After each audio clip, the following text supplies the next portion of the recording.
హైదరాబాద్ నడిబొడ్డున మెహదీపట్నానికి సమీపంలో ఉన్న గుడిమల్కాపూర్లో ఉన్న త్రయంబకేశ్వర ఆలయానికి వచ్చాం.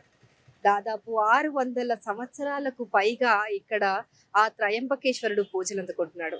ఆ గుడి విశేషాలేంటో మనం చూద్దాం, వచ్చేయండి. ఇక్కడ 600 సంవత్సరాలు స్వామివారు వెలిసినట్టు ఆనవాళ్లు ఉన్నాయి. తర్వాత 35వ సంవత్సరంలో అక్కడి నుంచి పూజా కార్యక్రమాలు, తర్వాత చిన్నదిగా విగ్రహం చిన్నదైపోయింది.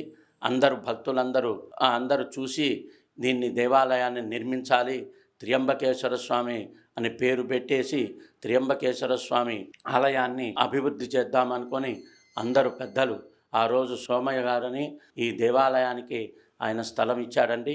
ఆ తర్వాత నుంచి మన ఈ దేవాలయంలో పూజా కార్యక్రమాలు అతి వైభవంగా ప్రతి సోమవారము అభిషేక కార్యక్రమం పంచామృతాలతో అతి వైభవంగా ఏ పండగలు వచ్చినా కార్తీక మాసం మహాపర్వదినంలో చక్కగా భక్తులందరూ విపరీతంగా వేలాదిగా పాల్గొంటారు.